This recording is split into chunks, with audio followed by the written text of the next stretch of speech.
Sir Rameshwar Rao గారు, gold loan పెరుగుదల బ్యాంకులకు మంచి అవకాశమా లేకుంటే ఫ్యూచర్ ఏమన్నా రిస్క్ అవుతుంది అంటారు? మీరు అన్ని ముందుకెళ్తే గొయ్యే వెనకెళ్తారు. ఒకటి చెప్తే బ్యాంక్ ఇబ్బంది, ఒకటి చెప్తే పబ్లిక్ ఇబ్బంది, ఒకటి మాకు ఇబ్బంది. సో గోల్డ్ లోన్స్ కనుక పెరిగితే డెఫినెట్ గా సమ్ కాషన్ ఫ్యాక్టర్ ఉండాలండి. ఎందుకంటే it creates a long strong lending opportunities. రెండోది గోల్డ్ లోన్స్ అనేది రిలేటెడ్లీ లో ఉంది మన బై డిఫాల్ట్. ఇప్పుడు ఫెడరల్ బ్యాంక్ గవర్నర్ రిజైన్ చేశాడు అమెరికాలో, ఎందుకంటే ఇంట్రెస్ట్ రేట్ మీద రెపో రేట్ మీద డిస్కషన్ జరిగింది ట్రంప్ గారికి ఆయన రిజైన్ చేశాడు తట్టుకోలేక. అండ్ లో పోర్ట్ఫోలియోస్ ఏవైతున్నాయి ర్యాపిడ్ గా గ్రో అవుతున్నాయి.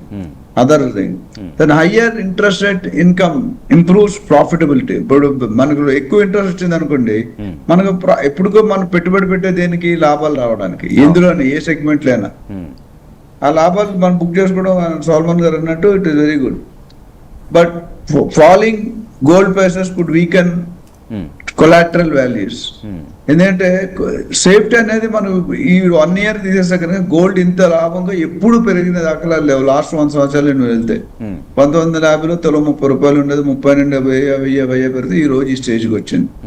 So RBI highlighted gold related risk. ఇప్పుడు ఒక మీకు టాప్అప్ లోన్ అని ఉండేది, అంత మీకు తెలిసే ఉంటుంది. టాప్అప్ అంటే మన గోల్డ్ 80,000 ఉన్నప్పుడు ఓ 10 తులాలు పెట్టి 60 to 70% ఇస్తారు మనకి. అదేమైంది, ఈ 80,000 కాస్త 1,80,000 1,89,000 అయింది. అప్పుడు గోల్డ్ వాల్యూ పెరిగింది కదా. గోల్డ్ వాల్యూ పెరిగినప్పుడు టాప్అప్ లో అంటే మిగతా ఎడిషన్ సగం పెరిగింది. 100 రూపాయలు 200 అయింది కాబట్టి అంతమంది 100 రూపాయలు 60-70% ఇప్పుడు 200 రూపాయలు తీసుకోవచ్చు.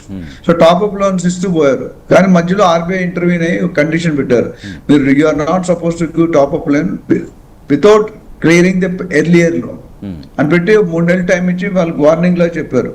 ఎందుకంటే మీరు లోన్లు అంటే టార్గెట్స్ కోసం బ్యాంక్ మేనేజర్స్ లోన్స్ ఇచ్చేసేవారు. అది కంట్రోల్ చేయండి, మొత్తం ఇచ్చేస్తే కంట్రోల్ చేయలేం. నాకు చేతులు ఎత్తేస్తే మీరు ఏం చేస్తారు? గోల్డ్ అమ్ముకుంటే ఎంత రేట్ వస్తుందో మనకు తెలియదు. తర్వాత regulatory complaints has become stricter. అంటే ఇంతకుముందు ఎక్కడైనా డీవియేషన్ తప్పులు మన అన్ఫార్చునేట్ అంటే రియల్ ఎస్టేట్ ఇండస్ట్రీ బాగా ఎక్స్ప్లోర్ అయింది. There is no department which has no loop holes. మీరు ఒప్పుకున్నారు ఫ్యాక్ట్ అయితే అన్ని డిపార్ట్మెంట్ కొన్ని హైలైట్ అవుతాయి, కొన్ని హైలైట్ అవ్వవు. అండ్ ఓవరాల్ గా మేనేజబుల్ రిస్క్స్ ఉన్నాయి ఈ గోల్డ్ లోన్.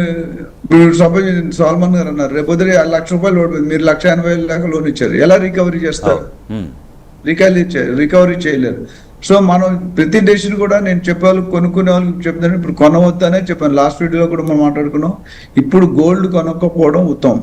అత్యవసరం అయితే కొనుక్కోండి, లేకపోతే రేట్లు పెరిగిపోతాయనో లేదా ఇంకేదో ఫియర్ ఆఫ్ ప్రైస్ తో కొనకూడదు. ఎందుకంటే గోల్డ్ అనేది ఒకప్పుడు ఆభరణాలకు మాత్రం వాడేవాళ్ళం. ఎక్సెప్ట్ అదాని అంబానీ లాంటి గోల్డ్ పీస్ ఉంటారు, మీరు నేను కొనుక్కునేవాళ్ళు కాదు.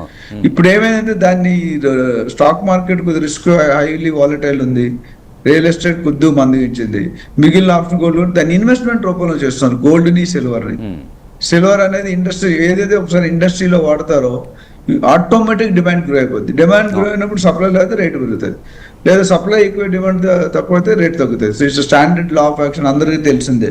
సో ఓవరాల్ గా రిస్క్ అనేవి ఉంటాయి బోత్ బ్యాంక్స్ అండ్ ఎన్బిఎఫ్స్ కి.